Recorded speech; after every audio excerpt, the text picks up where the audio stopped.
What's up, guys? Scotty2 Hockey here, aka the Average Hockey Fan, and today I would like to talk about the most underrated Montreal Canadiens of the 2018-2019 season. And when I say underrated, I don't so much mean amongst the Montreal fans. I mean amongst the media and amongst fans of other teams. Because when you hear fans of other teams and media members talk about the Montreal Canadiens, the main names you hear 99% of the time are Carey Price, Brendan Gallagher, Max Domi, Thomas Tatar, Shea Weber, and Andrew Shaw has got a bit of recognition where he was nominated for a Masterson, and it's well deserved. But there are some unsung heroes in Montreal, not against fans, because fans who watch this team night in and night out recognize their contribution to the Habs and understand how valuable they truly are. But fans looking from the outside in, when they're looking at the team, these names don't jump off the stat sheet to them by any means, I'm sure. But the first guy I'd like to write down is Phillip Danault. And the reason why I had him wrote down as underrated is I wrote down, compared to other top six forwards on the Habs, he really didn't get much mention in the media. Domi, Tatar, Drouin, Gallagher, and Shaw seem to garner more attention, but most fans love Danault and recognize truly how valuable he is to this team. He had career highs and thrived in the role of a number one center, despite the fact he's better suited as a number two, even a number three on better teams. And in 2018-2019, this year, 81 games played, he had 12 goals, 41 assists, a career high in assists, 53 points, a career high in points, a plus 17, a career high in plus minus by a lot. I believe his previous career high was plus 2, if I'm not mistaken. 95 hits, a career high in hits, and career high in ice time averaged with 17 minutes and 47 seconds played per game. So Danault across the board, except for goals, had career highs. And the second guy I had written down as an unsung hero and underrated is Artturi Lehkonen. And the reason why I had him written down is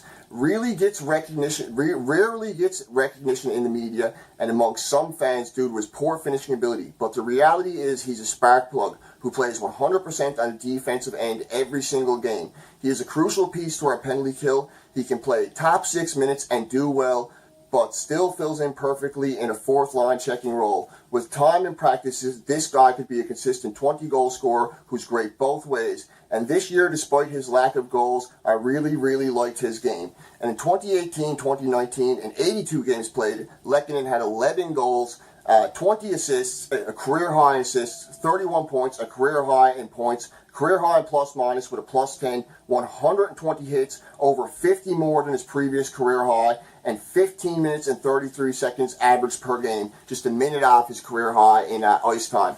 And the third, last but not least, underrated Hab. I couldn't pick a lot of underrated Habs. Yes, there are certain names that get talked about more, but as far as the bottom six, none of the guys in the bottom six were underrated. When you hear people talk about Jordan Wheel, Nate Thompson, they're all talking about how great of a job they did in Montreal, and some of them weren't around as long as these other guys who were there the whole season. So I picked three guys who I thought were really underrated. And the third unsung hero, who may not be back next year, but we will never forget him. I know I will never forget him. I liked his time in Montreal personally, is Jordie Benn. And the reason why I wrote down, in the beginning of this year, a lot of people questioned whether or not Ben could keep up with today's league. It's fast-paced style, but a lot of hard work in the offseason. He had a much improved skating this year. He did an excellent job in the bottom three role, posting career high totals, being an imposing physical presence with some very big highlight reel hits, and showing the ability to make his partner and players around him better. Follin and Kulak both looked really good playing with Jordie Benn, and I really liked what I saw from Jordie Benn this year.